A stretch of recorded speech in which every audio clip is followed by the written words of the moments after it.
Whether you're conquering professional exams or personal milestones, we welcome you to Beyond Clean's Confidence Certification, the 52-week test prep podcast series. With expert insights, actionable tips, and engaging discussions, we'll break down the toughest concepts in sterile processing and build your confidence every step of the way. Join host Sarah B. Cruz as she embarks on a mission to help you not just prep for tests, but craft your success story. And now your host, Sarah B. Cruz. Hello and welcome. You're listening to Confidence Certification, a 52-week test prep podcast series to equip you to take your sterile processing career to the next level. I'm your host, Sarah B. Cruz, and in this episode, I want to speak to the power of training videos. And can they help? Hello, everyone, and welcome back to this amazing test prep listening experience. I personally love a podcast, and our friend Justin came on a few episodes back to discuss the power of audio and audible learning. It was such a good one. So if you haven't listened to it yet, just go ahead and pause this one and go check out Justin's episode when we talk about how to incorporate listening to our study experience. Now, it is part of my responsibility to show up and provide insight on all the tools available for every learning style. So today we are going to discuss adding videos to our test prep experience, right? Some of us are visual learners. Yeah, we don't just like to listen to everything. We need to see it happen. You know, that hand over hand, see one, do one type of training and learning is very effective. And frankly, one of the most popularly used techniques when you actually start training on the job in sterile processing. So between YouTube, TikTok, Reels, stories, and even on LinkedIn, videos are everywhere. But let's face it, anyone can make a video. And then there's some you wish didn't. No. But seriously, there is a lot of visual information out there that may be correct in the eye of the creator. You know what I mean?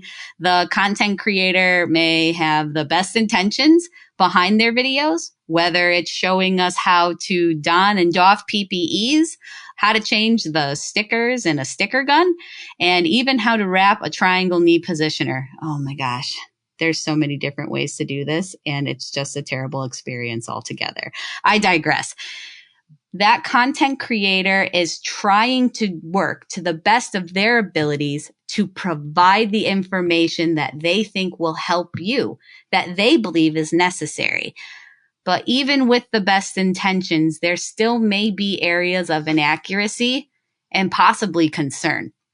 And being a new technician or a future technician that is test prepping without the ability to differentiate between accurate and inaccurate practices or information can be frustrating and even harmful to our sterile processing understanding. Now, not all the information is bad out there. There are some really high quality, profound videos available. And when we come back from our break and a word from our sponsor, we'll cover how videos can enhance our study experience and how to determine if the content will help us. It's time for our mid-episode confidence boost, where we focus on a key sterile processing test concept. Now, there's no guarantee these concepts will be on the test that you'll take, but they are key concepts to the workplace and are discussed in the literature.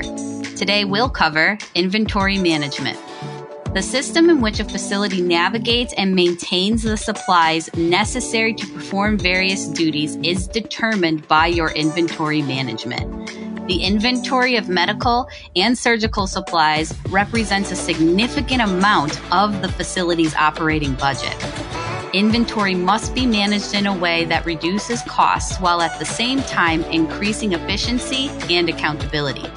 To prevent shortages and stockouts, personnel working in the inventory area must continuously be aware of what is on the shelves and what is on order. They can do this through a variety of inventory management formats, such as computerized, perpetual, and periodic. That's going to wrap this week's mid-session confidence boost. Good luck.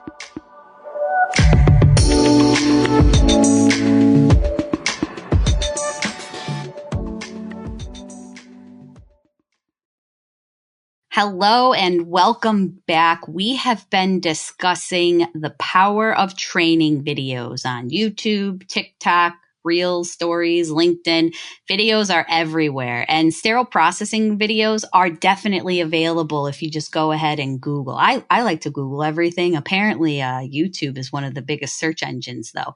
But however you find your videos, let's discuss how to tell you had stumbled upon some quality content.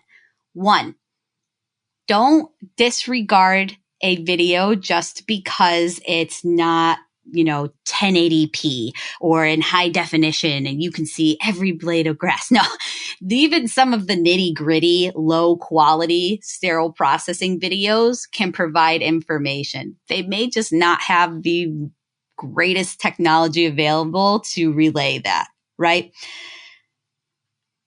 Next, when you're looking at your sterile processing videos, sometimes the information they're relaying in them is short.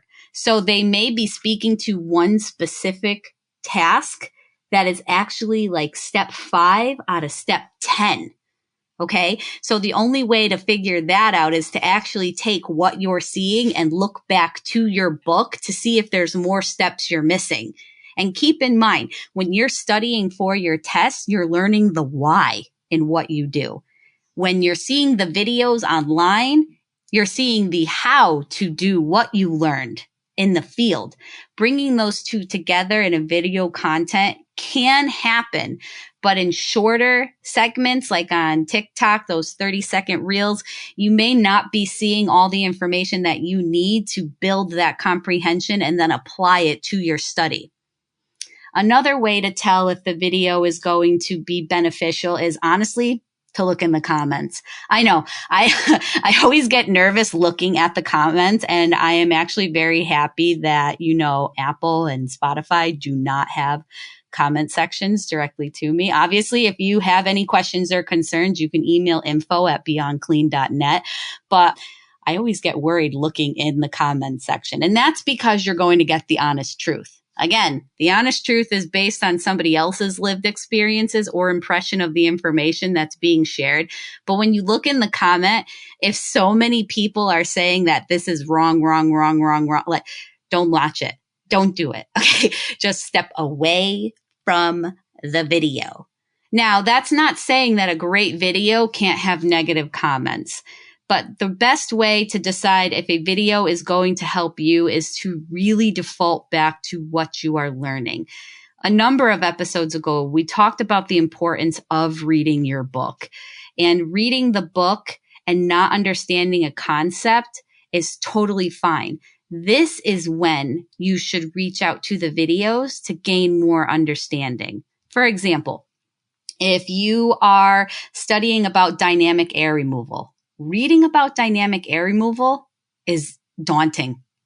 Trying to see the pressurization, the jacket components, how the drains are working, the temperature gauges, reading about that isn't going to help you if you're a visual learner. It may actually make things worse.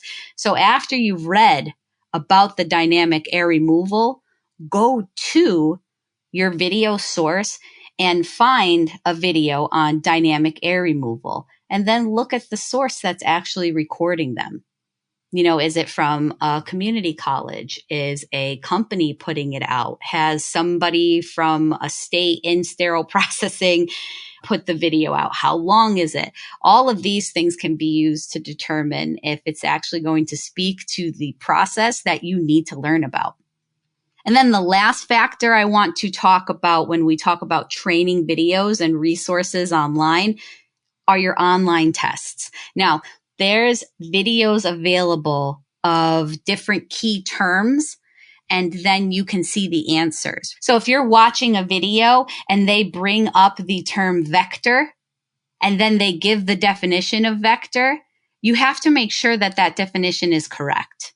Now, I'm not saying that it isn't correct, but looking at the date in which that video was made is going to be important, right? Whereas the definition vector might not change over time, other information in the video might, like our recordings today. At the time of this recording, all the information I'm giving you is accurate. Of course, it's based on my own ideas, right? But it's accurate to this point of today. If a video was made over 5 years ago, it may not be accurate anymore. Sterile processing is growing and changing. Standards and best practices are always being developed. So making sure that the time and the date it was made is very important to relevance. Also, a lot of people make these flashcards available online and then they just forget them because they've passed their test. Why do they need to go back and update these videos or these flashcards when they've already passed their test? So you'd like to think that somebody making the video has the best intention, but really it served their purpose, so they're not revisiting it. And it could actually harm you. Now, for your homework, I need you all to really determine, did the video kill the radio star? And if it did, that's okay. We appreciate that you're listening to the podcast, even if you're a preferred visual learner. But really, even if you prefer to listen or read or write, how can you incorporate video into your understanding of sterile processing practices? Seeing the job you're going to perform and the tasks that are being described in your book can be very motivating, right? So when we mix that motivation with the action of understanding, it's going to build that momentum that we need to stay engaged. Once we pass the test and we're working in our desired sterile processing profession, it's all going to make sense on how we do our job. Seeing it ahead of time is just a nice sneak peek. All right, everybody, that's going to wrap this week's episode. Next week, we're going to have a special guest who's going to discuss ADHD and maybe some tools and tips on how to incorporate study habits that would work for you. See you next time. And that's going to do it for this week's episode. For more sterile processing education and resources, make sure to visit beyondclean.net or follow Beyond Clean on Facebook, LinkedIn, Twitter, and Instagram. And don't forget to check out over 1,000 SPD-related videos at youtube.com/beyondclean. If you have any questions or comments for the show, you can reach out to info@beyondclean.net. Finally, make sure to download the Beyond Clean mobile app on the Apple and Android app stores so that you don't miss a future episode of any of the other awesome Beyond Clean podcasts. My name's Sarah B. Cruz, and you've been listening to Confidence Certification. Until next time, keep fighting dirty and pass that test with confidence. The views and opinions expressed in this podcast series are of Sarah B. Cruz only and do not represent the companies she works for or collaborates with.